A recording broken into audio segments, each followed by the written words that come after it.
Hello, everyone. Welcome to today's answer in 10 minutes at 10 o'clock or so. It's Tuesday. I hope everyone has a good week or having a good week so far. And so a little bit about my journey on social media is note to Lynn. I should always try to get ready before I get on, which is not perfect, but it happens. It will happen again. So let me get my Facebook Live and my LinkedIn Live to make sure that I get the questions coming through. All right, here we are. Good job, Lynn. Lynn survived. Yay.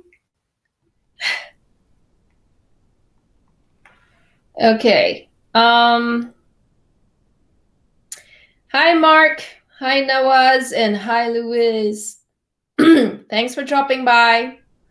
I don't hear myself. I hope you hear me. Yeah. So let me check my volume to make sure that I am on. Yes. Wave hi if you can hear me. Don't seem to be able to do that. Never mind. All right. So a little bit on my journey and why I have started to do this and why I've scaled it down to Tuesdays and why I've come back on Tuesdays and Thursdays. Okay.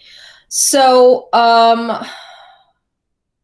why do you do social media? Okay. I started this social media journey a year ago, exactly a year, like 12 months ago, because I wanted to test out the theories set forth by Gary Vaynerchuk, right? So I'm a big fan of Gary, and I took all his tips to use social media to drive traffic, and it worked. It worked within the first 3 months of me trying. Okay. So social media has been an absolute benefit to a small business like myself. Okay. As you know, or you may know, I run the world's largest online technical resource in the world. And I do that with the help of sponsorships. If we don't get sponsorships, I can't do what I do for free, and I don't intend on going the route for paid membership models, right? I don't like that. I prefer that all this information is free.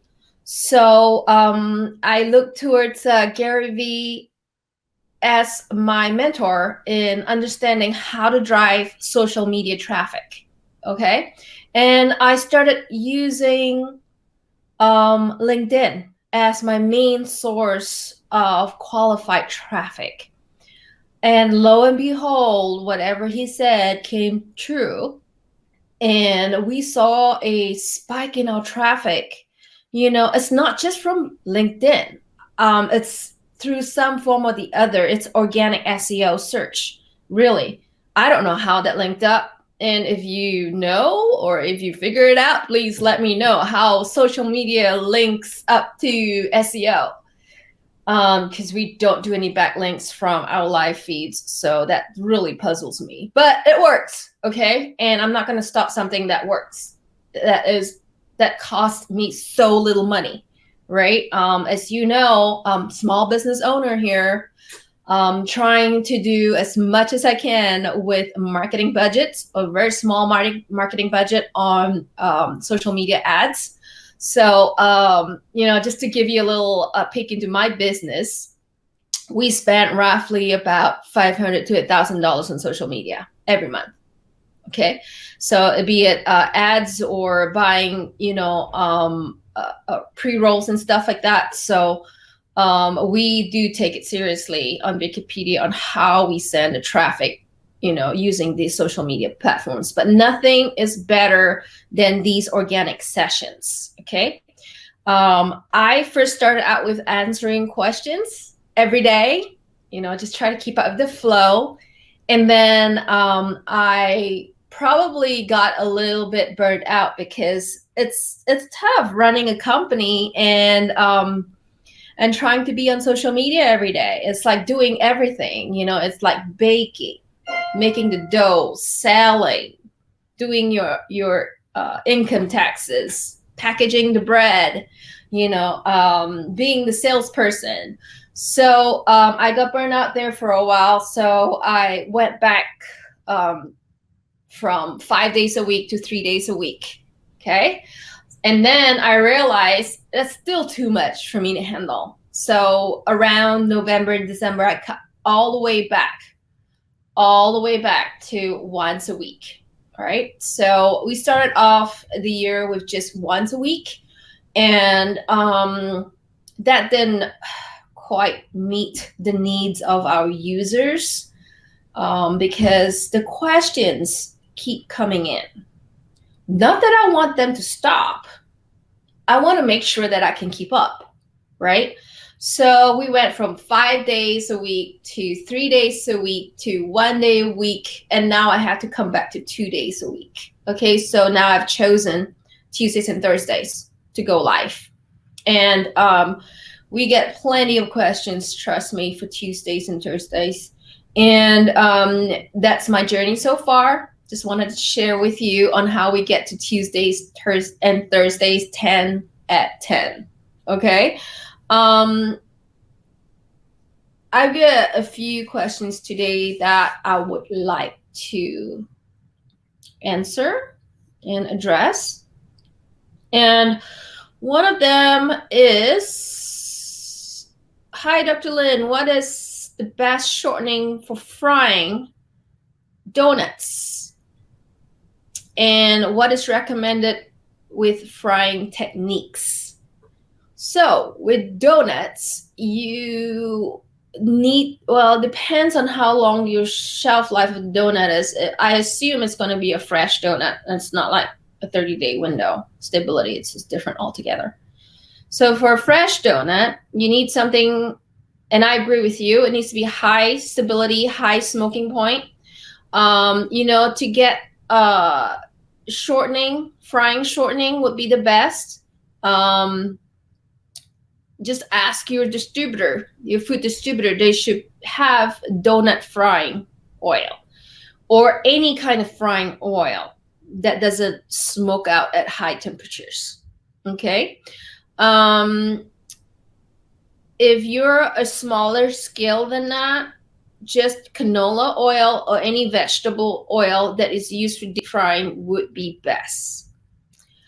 In terms of frying techniques, okay, there is a whole science behind donut frying. Okay, I mean, people have done so much studies on this thing. Okay, the amount of fat being absorbed within the donut dough, and you can look up this research. It varies, especially with the ingredients and especially with the temperature of the fat. Okay, you want to get the fat to a temperature of 300 to 350 degrees Fahrenheit, at least to start off with, and give it a flash fry as much as you can, right? So the higher the temperature, you know, the better it will be to stop the yeast kill at a certain point in time or to stop the leavening action. Okay. If you were to start frying at a lower temperature, you're going to absorb a lot of oil because you don't have the first layer being cooked. When the first layer is being cooked at a higher temperature, it prevents further water, oil absorption on the bottom layers of the donut, inside layers of the donut. So yes, if you look up research on donut frying, you will find out that frying fat temperatures are important. Ingredient functionality is important, and I believe if you look up our donut page, there will be more information on it. Good luck in that. Next question is on frozen dough. In the croissant, we make in our bakery. We bake in oven and keep to cool the crust, dry out like a sheet. Sorry, I don't think this question quite explains what the problem is. Can you explain how to prevent crust formation in the final product? We need to get back to you on that. Don't exactly know what the problem is, but keep in touch with our Ask Dr. Lin series. We're going to have one coming up focusing on croissants, because croissants is a wonderful science if you know more about it. Okay, croissant making is an art and a science, mostly science, but people prefer to call it an art. It's got everything to do with the proofing temperature, the kind of fat you use, the kind of frozen storage temperature you use, a lot of that stuff. That's going to be coming up on an upcoming Ask Dr. Lin episode on YouTube. Okay, so sign on to YouTube, onto our Ask Dr. Lin series, subscribe to it so that you can get a notification when that episode comes live. Jorge on LinkedIn direct message. I hope you are doing well. If we want to extend the shelf life for some products, 15 to 21 days, what is the best recommendation? So the thing about it is, I don't know what shelf life you're looking for and what product it is. Look at our episode 21, I believe, and 26 and 27, which talked about shelf life. And that's on the YouTube /C/Ask Dr. Lin channel. Okay. All right. So last question from James. And James asked about ketotic hypoglycemia in toddlers.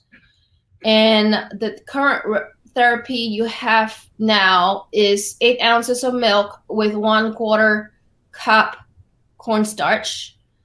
And this is taken at bedtime until they outgrow it every night. There should be a cookie biscuit type product that has the same effect of slow absorption of the carbs. So right now, there aren't any shelf available products like these, unless maybe looking at the diabetic aisle. Okay, but I'm sorry you have to go through this. It is very, very painful to watch a toddler going through this.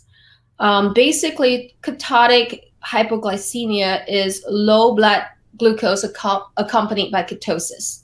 Okay, in young toddlers, it results in vomiting, if you don't feed them. So hypoglycemia is life-threatening. Okay, and it's no joke. And currently, there aren't any available big products for this market. And if you are a baker and you're baking such products, I would like to know, and I would like to share your products with people who need it. So for such a diet, more frequent feeding is needed. So something that's high protein and high carb. Okay, high protein but high carb means that a high carb does not release immediately. So no sugars. Okay, so unfortunately, a big product like that would taste really bad.